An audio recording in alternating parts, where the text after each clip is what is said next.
America का military plane अवैध भारतीय प्रवासियों को लेकर भारत पहुंचने वाला है। अमेरिकी C-17 प्लेन से अवैध प्रवासी भारतीयों का पहला जत्था भारत आ रहा है। अमेरिका में रह रहे अवैध प्रवासी भारतीयों को लेकर यूएस एयरफोर्स के C-17 ग्लोब मास्टर एयरक्राफ्ट ने टेक्सास के पास अमेरिकी सैन्य अड्डे से उड़ान भरी। हालांकि अभी तक विमान में सवार भारतीयों की संख्या को लेकर कोई स्पष्ट जानकारी नहीं है, लेकिन सूत्रों का कहना है कि इस प्लेन में 205 अवैध भारतीय प्रवासी हैं। कहा जा रहा है कि इनमें 140 पंजाब के रहने वाले हैं।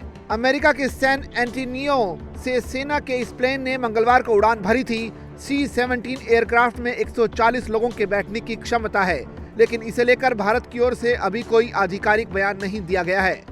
भारत में अमेरिकी दूतावास के एक प्रवक्ता ने भारतीयों को लेकर आ रहे अमेरिकी प्लेन पर सीधे तौर पर टिप्पणी करने से बचते हुए कहा कि अमेरिका अपने इमिग्रेशन कानूनों को सख्त कर रहा है और अवैध प्रवासियों को उनके मुल्क भेज रहा है। अमेरिकी दूतावास के प्रवक्ता ने डिपोर्टेशन फ्लाइट की जानकारी साझा करने से इनकार करते हुए कहा कि अमेरिका अपनी सीमाओं की सुरक्षा बढ़ा रहा है, इमिग्रेशन कानूनों को सख्त कर रहा है और अवैध प्रवासियों को देश से निकाल रहा है।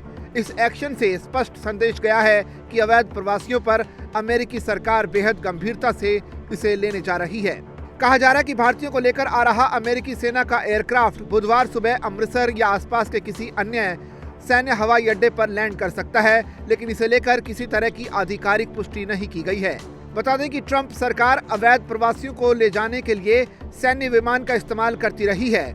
इससे पहले ग्वाटेमाला, पेरू और होंडुरस में भी अमेरिकी मिलिट्री प्लेन से अवैध प्रवासियों को भेजा गया था। बता दें कि 27 जनवरी को प्रधानमंत्री नरेंद्र मोदी से फोन पर हुई बातचीत के बाद ट्रंप ने कहा था कि अमेरिका से अवैध प्रवासी भारतीयों को वापस भारत बुलाने के लिए भारत सही कदम उठाएगा। एक अनुमान के मुताबिक अमेरिका में लगभग 18,000 अवैध प्रवासी भारतीय हैं, जिन्हें भारत डिपोर्ट किया जाना है। ट्रंप के सत्ता में आने के बाद भारत सरकार ने इस समस्या को सुलझाने के लिए अमेरिका के साथ मिलकर काम करने की इच्छा जताई थी। बता दें कि ट्रंप प्रशासन ने इससे पहले ग्वाटेमाला, पेरू और होंडुरस में अवैध प्रवासियों को भी उनके मुल्क भेज दिया था। अमेरिकी रक्षा मंत्रालय पेंटागन ने टेक्सास के अल पासो और कैलिफोर्निया के सैन डिएगो में हिरासत में रखे गए 5,000 से ज्यादा अवैध अप्रवासियों को भी उनके देशों में भेजना शुरू कर दिया है। प्यू रिसर्च सेंटर के आंकड़ों के मुताबिक अमेरिका में लगभग 7.25 लाख अवैध भारतीय अप्रवासी रहते हैं। यह आंकड़ा अवैध प्रवासियों की तीसरी सबसे बड़ी संख्या का है। पहले स्थान पर मैक्सिको और दूसरे पर अल साल्वाडोर है।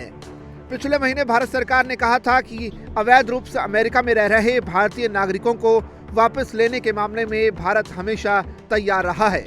विदेश मंत्री एस जयशंकर ने कहा था कि भारत ये जांच कर रहा है कि अमेरिका में कितने भारतीय अवैध रूप से रह रहे हैं और उन्हें वापस भेजा जा सकता है या नहीं। डोनाल्ड ट्रंप ने राष्ट्रपति बनते ही अमेरिकी इतिहास का सबसे बड़ा डिपोर्टेशन प्रोग्राम शुरू किया है। इस प्रोग्राम के तहत ट्रंप ने अवैध प्रवासियों को उनके मुल्क भेजने की कवायद शुरू कर दी है। पिछले हफ्ते ब्लूमबर्ग ने अपनी रिपोर्ट में बताया था कि भारत और अमेरिका ने ऐसे लगभग 18,000 भारतीयों की शिनाख्त की है जो अवैध रूप से अमेरिका में रह रहे हैं। पिछले हफ्ते अमेरिका के विदेश मंत्री मार्को रूबियो ने भारत के विदेश मंत्री एस जयशंकर से मुलाकात की थी और अवैध प्रवासियों से जुड़ी समस्या का समाधान करने की इच्छा जताई थी।